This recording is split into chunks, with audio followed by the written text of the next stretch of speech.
ಎಲ್ರಿಗೂ ನಮಸ್ಕಾರ. ನಾನು ವಿಜಯ್ ಕುಮಾರ್, ದಾವಣಗೆರೆ. ಆತ್ಮೀಯರೇ, ಎಲ್ಲರೂ ಹೇಗಿದ್ದೀರಿ?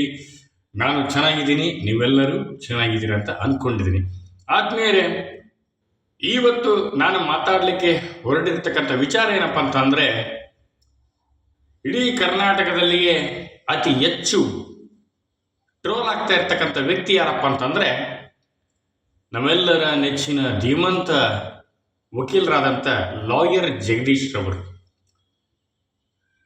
ನ್ಯಾಯಾಂಗ ವ್ಯವಸ್ಥೆಗೆ ಒಂದು ಗೌರವವಿದೆ, ವಕೀಲರಿಗೆ ಒಂದು ರೆಸ್ಪೆಕ್ಟ್ ಇದೆ. ನಾವು ಶ್ರೀ ಸಾಮಾನ್ಯರಿಗೆ ನ್ಯಾಯ ಬೇಕಾದಾಗ ನೇರವಾಗಿ ಜಡ್ಜ್ ಹತ್ರ ಹೋಗಲ್ಲ, ಒಬ್ಬ ಅನುಭವಿ ವಕೀಲ್ ಲಾಯರ್ನ ಹುಡುಕ್ತೀವಿ. ಸರ್, ನಮ್ಗೆ ಈ ಥರ ಆಗಿದೆ, ನಮಗೆ ನ್ಯಾಯವನ್ನು ಒದಗಿಸ್ಕೊಡಿ ಅಂತ ಹೇಳ್ಬಿಟ್ಟು. ಅದನ್ನು ಬಿಟ್ಕೊಂಡು ಈ ವ್ಯಕ್ತಿ ಕಳೆದ 2-3 ವರ್ಷಗಳಿಂದ ಒಬ್ಬ ವ್ಯಕ್ತಿಯನ್ನು ಕೆಣಕ್ತಾನೆ ಇದ್ದಾನೆ, ಒಂದಲ್ಲ ಒಂದು ಸಮುದಾಯವನ್ನು ಎದುರಾಕಂತ ಇದ್ದಾನೆ. ಯಾರ ಪರವಾಗಿಯೂ ಒಂದು ಒಳ್ಳೆ ಕೇಸನ್ನು ಅಟೆಂಡ್ ಮಾಡಿದ್ದು ನಾನು ನೋಡಿಲ್ಲ. ಯಾರಿಗೂ ನ್ಯಾಯವನ್ನು ಒದಗಿಸತಕ್ಕಂಥ ಒಂದು ಕೆಲಸವನ್ನು ಈತ ಮಾಡಿಲ್ಲ. ಬಹುತೇಕ ವಕೀಲ ವೃತ್ತಿಗೆ ಕಳಂಕವನ್ನು ತರ್ತಕ್ಕಂಥ ಕೆಲಸವನ್ನು ಈತ ಮಾಡ್ತಾ ಇದ್ದಾನೆ. ಈ 4-5 ವರ್ಷಗಳ ಹಿಂದೆ ದಕ್ಷ ಪ್ರಾಮಾಣಿಕ ಅಧಿಕಾರಿ ರವಿ ಡಿ ಚನ್ನಣ್ಣನವರನ್ನ ಎದುರಾಕೊಂಡ. ಅವರು ಹಾಗೆ ಅಕ್ರಮ ಆಸ್ತಿ ಮಾಡಿದ್ದಾರೆ, ಹೀಗೆ ಅಕ್ರಮ ಆಸ್ತಿ ಮಾಡಿದ್ದಾರೆ, ಹಾಗೆ ಹೀಗೆ ತಗಲಾಕೊಂಡ, ಸಿಗಾಕೊಂಡ, ನಾನು ಬಿಡೋದೇ ಇಲ್ಲ ಅಂತಂದೇಳಿ ಅರ್ಚಿದ, ಕಿರಿಚಿದ, ಹಾರಾಡಿದ ರವಿ ಡಿ ಚನ್ನಣ್ಣನವರನ್ನ ಏನೂ ಮಾಡ್ಕೊಳಕ್ಕಾಗಲಿಲ್ಲ.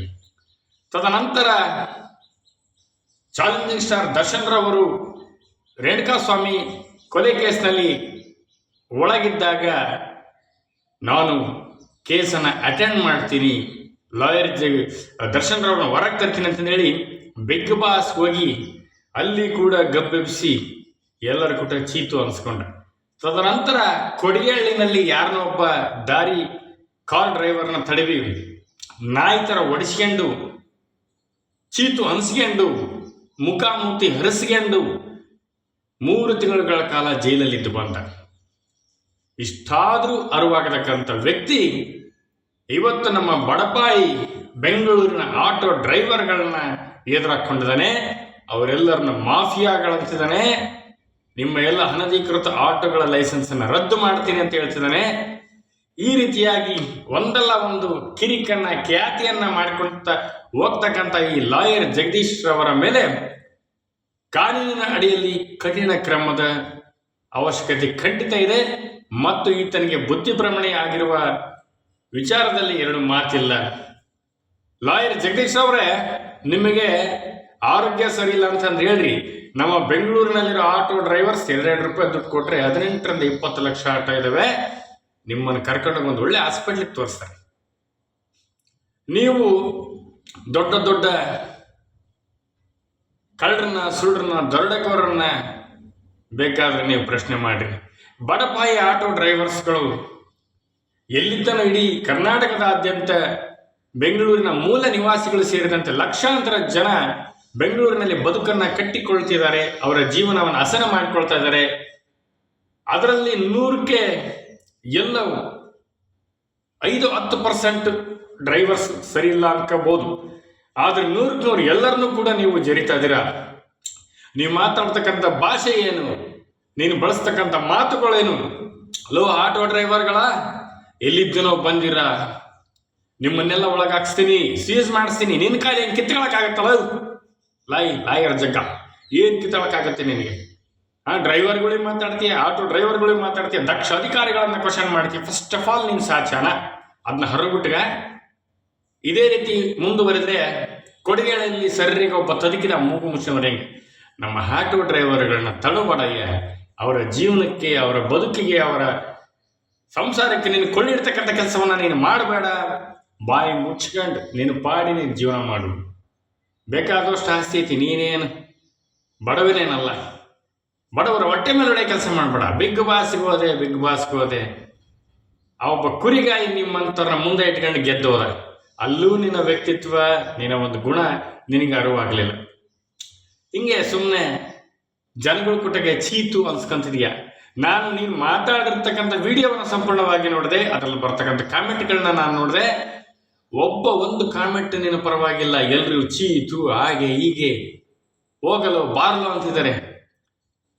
ನಿನ್ನ ಪವಿತ್ರವಾದ ವೃತ್ತಿ, ವಕೀಲರ ವೃತ್ತಿಗೆ ಅವಮಾನ ಮಾಡ್ತಕ್ಕಂಥ ಕೆಲಸವನ್ನ ನೀನು ಮಾಡ್ತಾ ಇದೀಯ. ಬಾಯಿ ಮುಚ್ಕೊಂಡು ನಿನ್ನ ಪಾಡಿ ನೀನಿದ್ದು ಬಿಡು.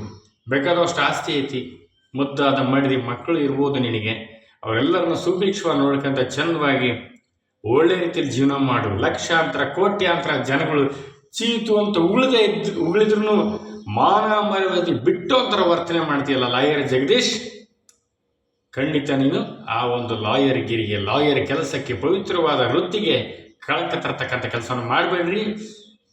ನಮ್ಮ ಬೆಂಗಳೂರಿನ ಸಮಸ್ತ ಆಟೋ ಚಾಲಕರು, ದಾವಣಗೆರೆಯ ಆಟೋ ಚಾಲಕರು, ಸಮಸ್ತ ಕರ್ನಾಟಕದ ಆಟೋ ಚಾಲಕರು ಏನಿದ್ರಿ, ನೀವ್ಯಾರು ಈ ಪೆಂಗ, ಈ ಹುಚ್ಚನ ಮಾತನ್ನ ಕಿವಿ ತಗೋಬೇಡ್ರಿ, ತಲೆಗೇರಿಸ್ಕೋಬೇಡ್ರಿ. ನಿಮ್ಮ ಬದುಕು, ನಿಮ್ಮ ಜೀವನ ಸಂತೋಷವಾಗಿ ಕಳಿಬೇಕಂದ್ರೆ ನೀವು ವೃತ್ತಿಯನ್ನು ಮಾಡಲೇಬೇಕು. ಆತ್ಮೀಯರೇ, ನಾನು ಬೆಂಗಳೂರಿನ ಕೆಲವೊಂದು ಜಾಗಗಳನ್ನ ನೋಡಿನಿ. ಪ್ರತಿಷ್ಠಿತ ಕಂಪನಿಯಲ್ಲಿ ಕೆಲಸ ಮಾಡಿದ್ದೀನಿ. ಎಷ್ಟೋ ಜನ ಆಟೋ ಡ್ರೈವರ್ಸು ಫುಟ್ಪಾತ್ ಸೈಡಲ್ಲಿ ಮಲ್ಕೊಂಡು, ಒಂದು ಬೆಡ್ಶೀಟನ್ನು ಹೊತ್ಕೊಂಡು ಮಲ್ಕೊಂಡು, ಬೆಳಗ್ಗೆ ಮಹಾನಗರ ಪಾಲಿಕೆ ಶೌಚಾಲಯಗಳಲ್ಲಿ ಸ್ನಾನ ಮಾಡಿ ಕೆಲಸವನ್ನು ಮಾಡ್ತಾರೆ. ಅವರಿಗೆ ಉಳ್ಕೊಳ್ಳೋಕೆ ರೂಮ್ ಸತ್ಗೂ ಇರೋಲ್ಲ, PG ಇರೋಲ್ಲ. ಯಾಕಂದರೆ ಅವರ ದುಡಿಮೆ, ಅವರ ಜೀವನ ಊರಲ್ಲಿರೋ ತಂದೆ ತಾಯಿಯನ್ನು ನೆನಪಿಸುತ್ತೆ, ಅಕ್ಕ ತಂಗಿಯರನ್ನು ನೆನಪಿಸುತ್ತೆ, ಮಾಡದೆ ಮಕ್ಕಳನ್ನು ನೆನಪಿಸುತ್ತೆ. ಅವರ ಬದುಕಿಗೆ ತಿಂಗಳಿಷ್ಟು ದುಡ್ಡು ಅಂತ ಕಳಿಸ್ಬಿಡೋಣ, ನಾವಿಲ್ಲಿ ಹೆಂಗೋ ಜೀವನ ಮಾಡೋಣ ಅಂತೇಳಿ ಫುಟ್ಪಾತಲ್ಲಿ ಸೈಡಿಗೆ ಹಾಕೊಂಡು ಮಲಗ್ತಾರೆ. ದೊಡ್ಡ ದೊಡ್ಡ ವಾಣಿಜ್ಯ ಸಂಕೀರ್ಣಗಳ ಮೆಟ್ಲುಗಳ ಮೇಲೆ ಮಲಗ್ತಾರೆ ಓನರ್ ಪರ್ಮಿಷನ್ ಅಂತ. ಆ ಓನರ್ಗಳು ಈ ಆಟೋ ಡ್ರೈವರ್ಸ್ ಇಲ್ಲಿ ಮಲಗಿದ್ರೆ ರಾತ್ರಿ ನಾನು ಬಿಲ್ಡಿಂಗ್ ಕಾಯ್ಲಿಕ್ಕೆ ಒಂದು ವ್ಯಕ್ತಿ ಸಿಕ್ಕಂತೇಳಿ ಮಲಗ್ಲಿಕ್ಕೆ ಜಾಗ ಕೊಡ್ತಾರೆ.